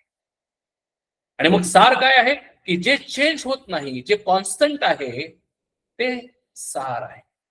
आणि म्हणून साधूजनांनी काय घेतलेलं आहे, जे सिद्ध लक्षण, आता तोडपा लक्षण म्हणजे काय की त्यांनी सगळं एकच समजलेलं आहे, आणि साधू सिद्ध लक्षण म्हणजे साधकाचं लक्षण, म्हणजेच मुमुक्षूचं लक्षण, त्यांनी काय घेतलं की सार आणि असार काय आहे पहिल्यांदा शोधून काढलं.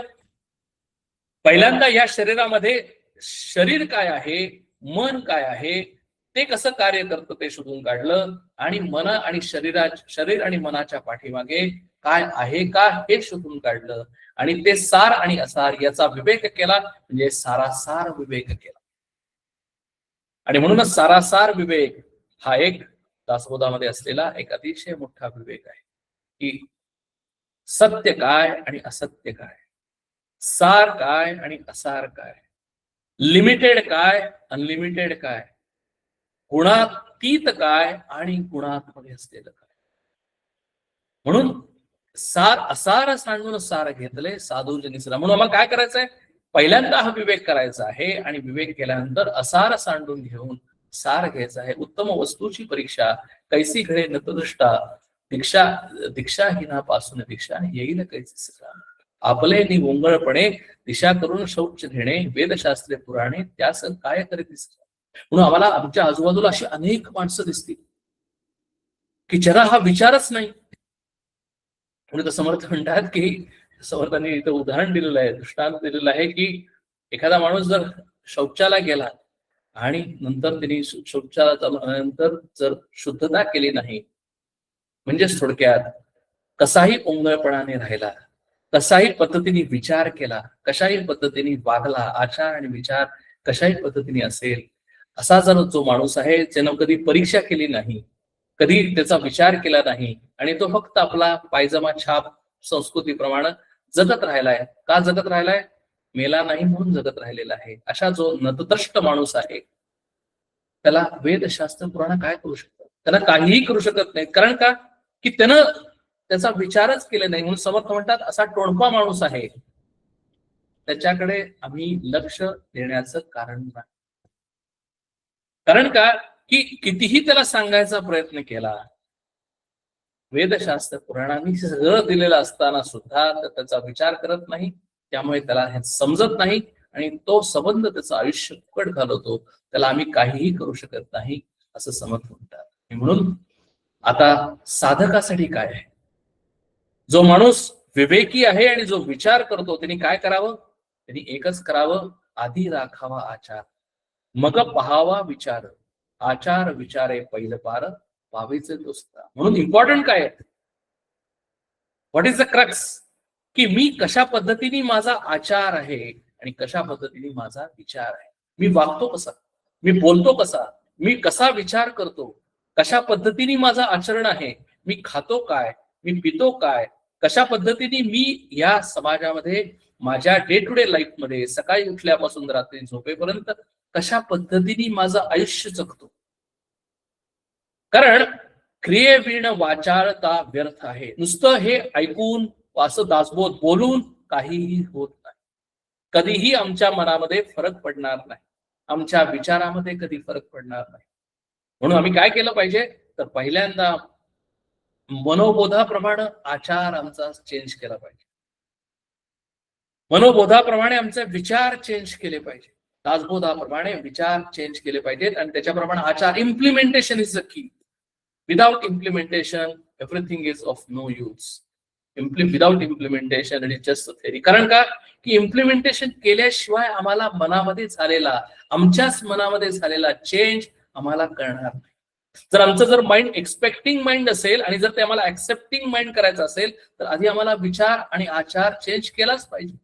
आणि जोपर्यंत आम्ही माइंड कंट्रोल करत नाही, जोपर्यंत आम्ही आचार विचार चेंज करत नाही, तोपर्यंत आम्ही पहिलं पार जाऊ शकत नाही. म्हणजेच आमच्या आयुष्यामध्ये स्टॅबिलिटी येऊ शकत नाही, आमच्या आयुष्यामध्ये आनंद येऊ शकत नाही, आमच्या आयुष्यामध्ये टेन्शन्स असणार, आमच्या आयुष्यामध्ये दुःख असणार, आमच्या आयुष्यामध्ये चिंता असणार, काळजी असणार.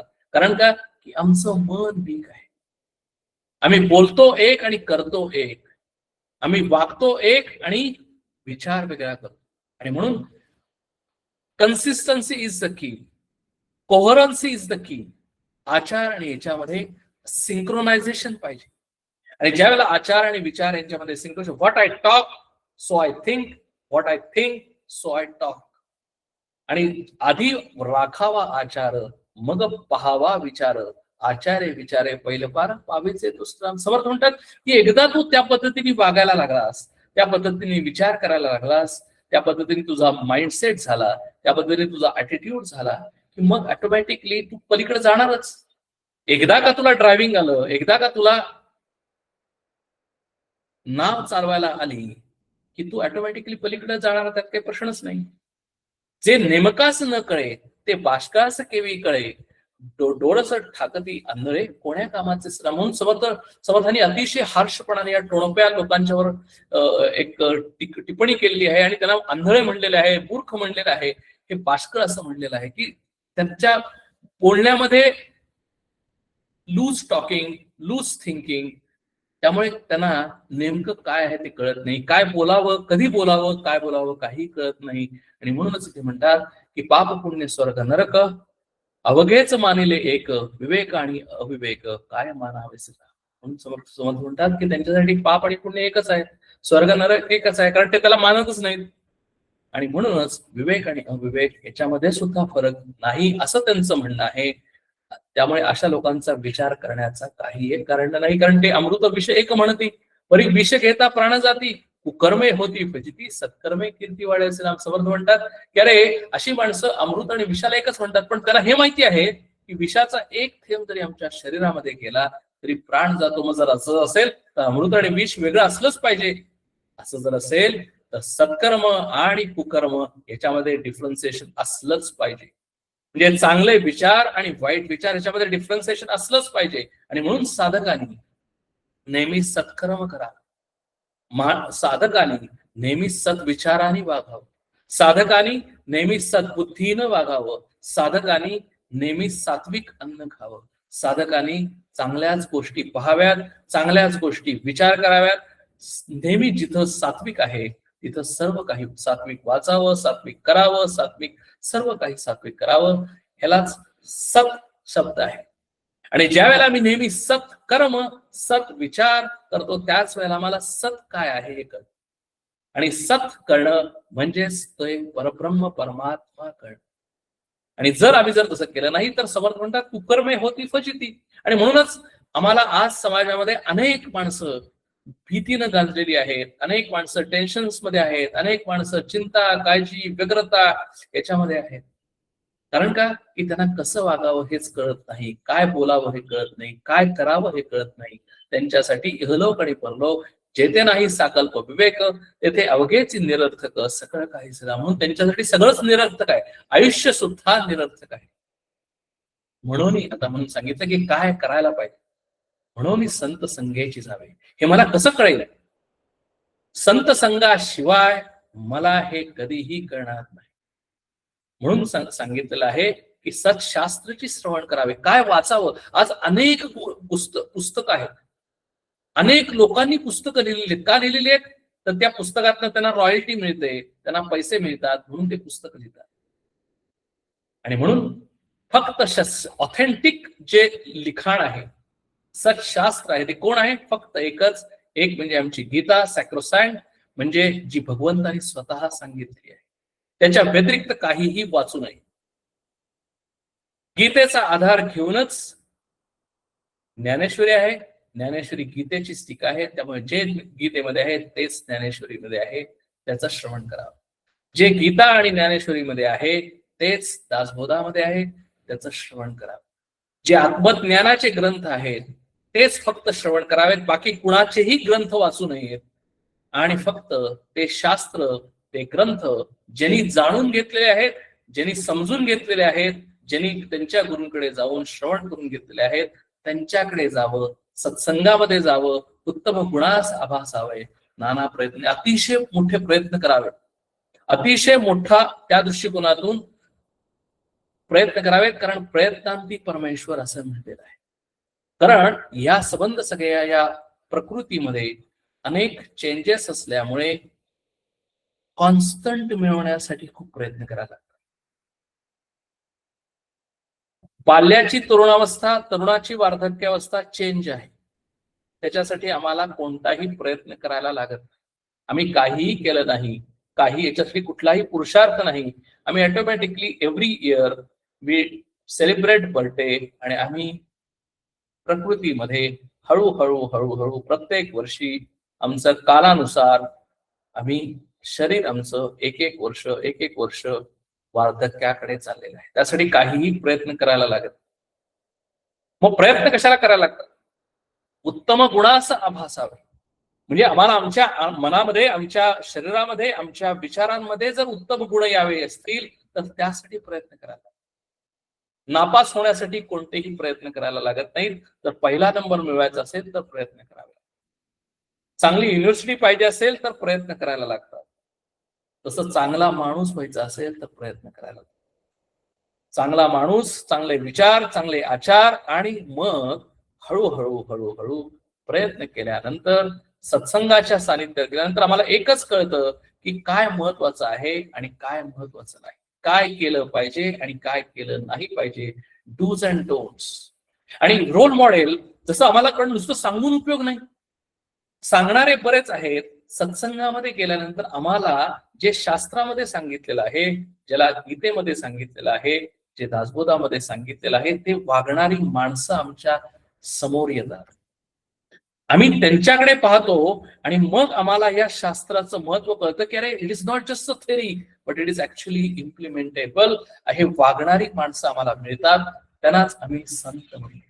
आणि म्हणूनच इथे प्रत्येक वेळेला म्हणलेलं आहे की म्हणून सत्संगेची जाणीव. ज्या वेळेला आम्हाला जर या शास्त्रामधून जर तेच मिळवायचं असेल तर सगळ्यात एकच आहे की तो म्हणजे सत्संग. सत्संगामध्ये गेल्यानंतर आम्हाला कळतं की पहिल्यांदा शास्त्र प्रचिती. शास्त्र प्रचिती म्हणजे शास्त्रामध्ये जे काही आहे ते नुसते शब्द नाही, तर त्या शब्दाला जो अर्थ आहे तो अर्थ आम्हाला कळतो. म्हणून पहिल्यांदा शास्त्राची व्हॅल्यू आम्हाला वाटायला लागते. शास्त्र, दासबोध ही कादंबरी नाही, गीता ही कादंबरी नाही. It is not any other just simple book. कारण त्या शास्त्राला, त्या शब्दाला एक अर्थ आहे. अनेक वर्ष गेल्यानंतर सुद्धा त्या शब्दाला एक अर्थ आहे. आणि म्हणून पहिल्यांदा शास्त्र प्रचिती होते आणि त्या शास्त्राप्रमाणे कोणीतरी वागणार आहे म्हटल्यानंतर गुरुप्रचिती होते. म्हणजेच आम्हाला कळतं की अरे, या शास्त्राप्रमाणे आमचे गुरु वागतात. गुरु म्हणजे चालतं बोलतं शास्त्र आहेत. आणि म्हणून आम्हाला त्याच्यावर एक कन्व्हिक्शन, डिटर्मिनेशन होतं की अरे, हे शास्त्र नुसतं सांगितलेलं नाही, शास्त्र नुसतं बोलायचं नाही, शास्त्र नुसतं वाचायचं नाही, तर त्याप्रमाणे त्याचा अनुभव घ्यायचा, त्याच्याप्रमाणे आचार विचार करायचा. आणि म्हणून गुरुप्रचिती महत्वाची आहे. आणि गुरुप्रचिती, शास्त्र प्रचिती, गुरुप्रचिती, आणि शेवटची म्हणजे आत्मप्रचिती. आणि जी गुरूंना प्रचिती येते, जी शास्त्र प्रचिती देऊ इच्छित, तीच गुरूंना प्रचिती आलेली असते. आणि तीच प्रचिती, तीच अनुभव, तेच आम्हाला गुरुप्रचिती नंतर आत्मप्रचिती, तेच आत्मारामाचं दर्शन आहे, तेच परब्रह्म परमात्म्याचं दर्शन आहे. तेच दर्शन म्हणजेच गुरुप्रचितीनंतर आत्मप्रचिती. या 3च स्टेप्स आहेत. म्हणजे म्हणलं तर अतिशय सोपं आहे आणि म्हणलं तर अतिशय अवघड आहे. सोपं काय आहे तर प्रोसेस दिलेली आहे. शास्त्र प्रचिती, गुरु प्रचिती, आत्मप्रचिती. आत्मावारे श्रोतव्य, मंतव्य, निधिध्यासितव्य. याच्या व्यतिरिक्त काही वेगळी प्रोसेस नाही. पण मग अवघड काय आहे तर अवघड आहे ते याच्यासाठी की जे आमचं मन जे अनेक वर्षानुवर्ष जन्मानुजन्म जे विकारांनी युक्त आहे, ज्याच्यामध्ये काम, क्रोध, मद, मोह, मत्सर आहे, ज्याच्यामध्ये आमच्या मनामध्ये अनेक कामना आहेत. मला हे पाहिजे, मला ते पाहिजे, मला हे पाहिजे, मला ते मिळाल्यानंतर मी सुखी होईल, ते मिळाल्यानंतर सुखी होईल. असं ज्या माझ्या मनामध्ये ज्या अनेक प्रकारच्या कामना आहेत, त्या कामना शांत झाल्याशिवाय, त्या कामना उपभोगायच्या जेवढं माझ्यामध्ये क्रेविंग आहे तेवढं मी कधीही शांत होत नाही. तेवढं मला सारखं accomplishments. Why accomplishments? Because I don't have that. I don't have, that is why I want to achieve. That is why it is called as accomplishments. आणि म्हणून जेवढ्या जास्त कामना तेवढं माझं आत्म्यापासून लांब लांब लांब. कारण का की जोपर्यंत माझं लक्ष सगळं माझ्या कामना पुरवण्याकडे आहे तोपर्यंत माझं मी आत्म्यापासून दूर आहे. आणि म्हणून त्यावेळेला आमचं मन जोपर्यंत या कामनांपासून दूर होत नाही, कारण कामना म्हणजे अग्नीमध्ये टाकलेलं एक इंधन आहे. अग्नीमध्ये जर इंधन टाकत जावं तसं अग्नी कधीही विझत नाही. तसं मी कामना पूर्वत जाव्यात आणि म्हणावं की आता मी आता शांत होईल, कधीही तसं होत नाही. आणि म्हणून कामना कमी कमी कमी कमी कमी. ज्या कामना आहेत म्हणूनच आम्ही हे शरीर जन्माला आलेलो, मनुष्य शरीर आम्ही जन्माला का आलेलो आहोत तर आमच्यामध्ये कामना आहेत त्या पूर्ण करण्यासाठीच आम्ही जन्माला आलेलो आहोत. आणि म्हणून आम्हाला कामना आल्या तरी काही घाबरायचं कारण नाही, पण त्या कामना वाढवू नयेत. त्या कामना आहेत तेवढ्या शमवाव्यात आणि अजून जास्त कामना करू नयेत. समाधानी व्हावं.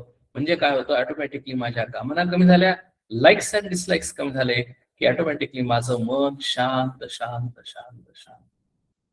आणि ज्यावेळेला माझं मन शांत होईल, माझं मन ऍक्सेप्टिंग माइंड होईल, जेवढं माझं मन शुद्ध होईल तेवढंच माझं मन हे स्थूलाकडून सूक्ष्माकडे जाईल. माझं मन हे सूक्ष्म विचार आचार ग्रहण करण्यासाठी योग्य बने. हेच उत्तम गुण आहेत, हेच सात्विक मन आहे, हेच सात्विक गुण आहेत. आणि म्हणून प्रत्येक साधकाने सात्विक होण्याचा प्रयत्न करावा आणि तेचसाठी प्रयत्न करणं आवश्यक आहे. प्रयत्नाशिवाय होत नाही. म्हणून उत्तम गुणास आभासावे नाना प्रयत्न श्रीराम समर्थ म्हणतात की अनेक प्रयत्न करावेत आणि त्या प्रयत्नातून हे जीवन जगत असतानाच आम्ही या उत्तम गुणांना आत्मसात करावं. आणि मग काय करावं, टोणक जी माणसं आहेत त्यांच्याकडे लक्ष न देता, त्यांचाही आम्ही अभ्यास केलेला आहे, त्यांची लक्षणं पाहिलेली आहेत, त्यांच्याकडे लक्ष न देता आम्ही साधकाकडे वळावं, साधकाची लक्षणं घ्यावी आणि साधकाकडून मुमुक्षुकडून सिद्धाकडे आमची वाटचाल करावी. आणि हळूहळू हळूहळू याच शरीरामध्ये असताना याची देही याची डोळा आम्ही ते लक्षण सिद्ध लक्षण आत्मसात करावं. आत्मावारे श्रोतव्य मंतव्य निधिध्यासितव्य अशा पद्धतीने मनाची तयारी करावी. आणि मग आम्ही प्रकृतीमध्ये असतानाच या शरीरामध्ये असतानाच त्या पुरुषाचं आत्मारामाचं दर्शन घ्यावं. हेच या 17व्या दशकाचं सार असलेल्या 10व्या टोण सिद्ध लक्षण नाम या समासाचं उद्दिष्ट आहे, ऑब्जेक्टिव्ह आहे. आज आता आपण इथंच थांबूया. हरिओम तत्सत. प्रार्थना म्हणते. कल्याण करी राम राया कल्याण करी देवराया. जनहित विवरी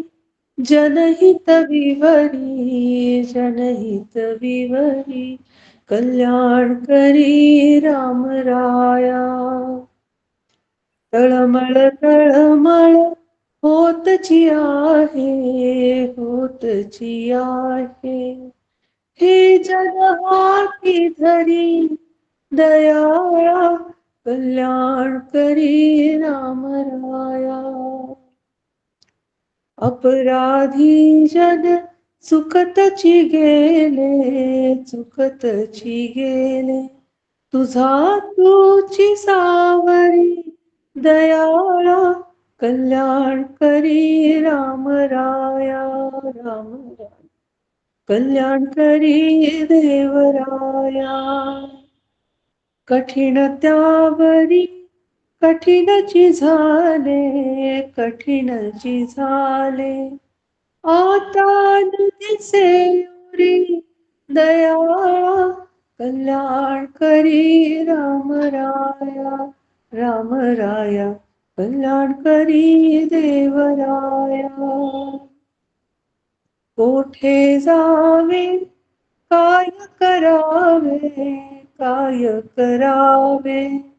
आरंभिले हरी दयाळा, कल्याण करी राम राया. दास म्हणे आम्ही केले पावलो, केले पावलो. दयेसी नाही सरी दयाळा, कल्याण करी राम राया. राम राया कल्याण करी देवराया. देवराया कल्याण करी राम राया. जय जय रघुवीर समर्थ. छान. कोणाला काही शंका असतील, काही क्वेश्चन्स असतील, डाऊट्स असतील तर आपण विचारू शकतो. मी लाईन्स ओपन केलेले आहेत. अनम्यूट करायला लागेल.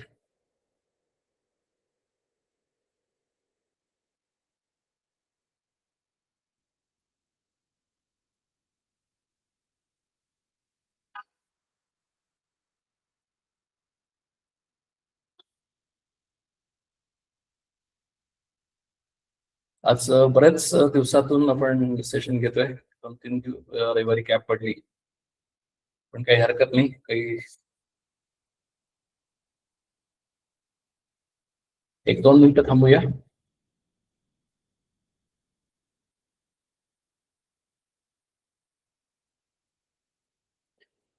तुम्हाला काही शंका?